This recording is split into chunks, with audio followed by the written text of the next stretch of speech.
আসসালামু আলাইকুম বন্ধুরা, আজকে খুব সুন্দর আমি ভুনা খিচুড়ি নিয়ে আসলাম। বন্ধুরা, বৃষ্টির দিনে এভাবে ভুনা খিচুড়ি তৈরি করলে কি বলবো, অসাধারণ টেস্টি লাগে। একবার হলেও তৈরি করে দেখো। এই দেখো, খুব সহজেই আমি প্রেসার কুকারের মধ্যে ভুনা খিচুড়ি তৈরি করে দেখিয়ে দেব। প্রেসার কুকারে কীভাবে ভুনা খিচুড়ি একেবারে ঝটপটভাবে তৈরি করা যায়, একেবারে খুব সুন্দর পারফেক্ট মতন হয়। তোমরা দেখতে থাকো বন্ধুরা, সম্পূর্ণ ভিডিওটা কেউ স্কিপ করবে না। প্রেসার কুকারে ভুনা খিচুড়ি তৈরি করলে একেবারে ভাতটা যেটা থাকে নরমও হবে না, একেবারে যে ঝরঝরে ভাব থাকে ওটাও হবে না, খুব সুন্দর পারফেক্ট মতন হবে, নরম তুলতুলো হবে। খাইতে এতটা যে মজা লাগবে কি বলবো বন্ধুরা। এই দেখো, এখানে মরিচ, পেঁয়াজ, আদা, রসুন থেতো করে নিয়ে নিয়েছি, আর ছোটো এলাচ, বড় এলাচ, ডালচিনি। আর এই যে ডালটা আমি 1.5 ঘন্টা মতন ভিজিয়ে রেখে দিয়েছি। এখন এই যে ডালটা ভালো করে ধুয়ে আমি জল ঝরতে দিয়েছি, আর জলটাও ধুয়ে নিয়ে নিয়েছি। এখন আমি রান্না করব বন্ধুরা।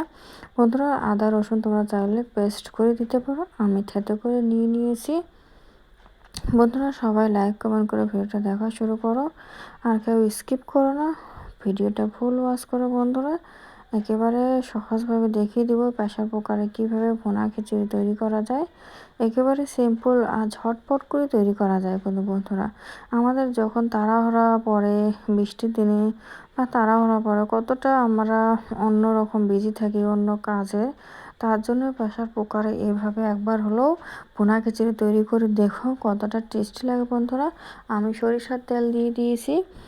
আমি খিচুড়ি তৈরি করব, তার জন্য সরিষার তেল দিয়ে দিয়েছি। চাইলে তোমরা সাদা তেলে দিতে পারো, সরিষার তেল। আর এই যে মরিচ, পেঁয়াজগুলো দিয়ে দিলাম।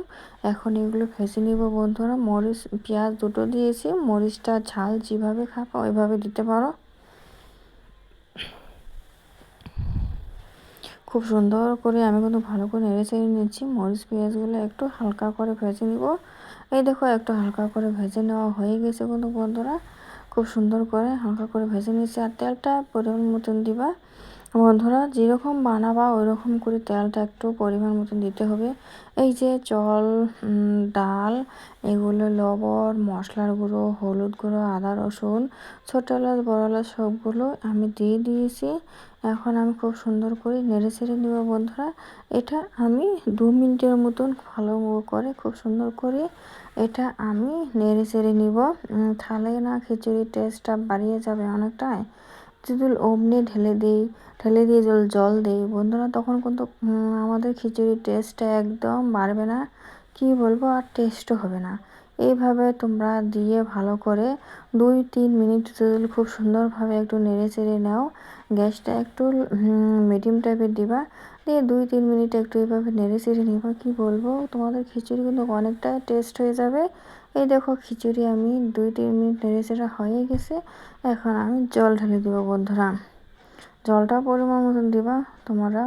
জলটা যতখানি দিবা, ডালটা ওই রকম জলটা দিতে হবে। ডালটা আমি আলাদা করে সিদ্ধ করে নিই বন্ধুরা। আমি কুকারে দিব, আমার একবারেই সিদ্ধ হয়ে যাবে খুব সুন্দরভাবে। এই জন্য কুকারে একেবারে সহজভাবে তৈরি করা যায় ভুনা খিচুড়িটা।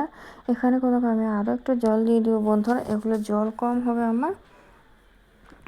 আমি আরও একটু জলটা দিয়ে দিব। দেখুন, এই যে জলটা দিয়ে দিয়েছি, সবগুলো পারফেক্ট মতন হয়ে গেছে বন্ধুরা। এখন আমি এই যে কুকারের ঢাকনাটা মেরে দিব। ঢাকনাটা মেরে দিয়ে 3টে সিটি মেরে নিলে আমার ভুনা খিচুড়ি তৈরি হয়ে যাবে বন্ধুরা। দেখো তাহলে কত সহজে ভুনা খিচুড়িটা আমি তৈরি করে নিয়ে নিলাম বন্ধুরা, একেবারে ঝটপট করে। এই দেখো, আমার ভুনা খিচুড়ি তৈরি হয়ে গেছে। কত ইয়াম্মি ইয়াম্মি লাগছে না, ওয়াও কি বলবো, একেবারে পারফেক্ট মতন হয়েছে ভুনা খিচুড়িগুলো। এই দেখো, একেবারে যে নরম হবো, যে একটু লাটকা লাটকা হয়নি, খুব সুন্দর তুলতুলো ভাব, একটু ঝরঝরে ভাব হয়েছে, দেখা বোঝা যাচ্ছে না, কি বলবো, খাইতে অসাধারণ মজা হয়েছে বন্ধুরা। একবার হলো তোমরা প্রেসার কুকারে এইভাবে ভুনা খিচুড়ি তৈরি করে দেখতে পারো বৃষ্টির দিনে। আমি তো এটা বৃষ্টির দিনে তৈরি করলাম, জানি না কোন দিন আমি দিব ভিডিওটা। সবাই ভালো থেকো, সুস্থ থেকো।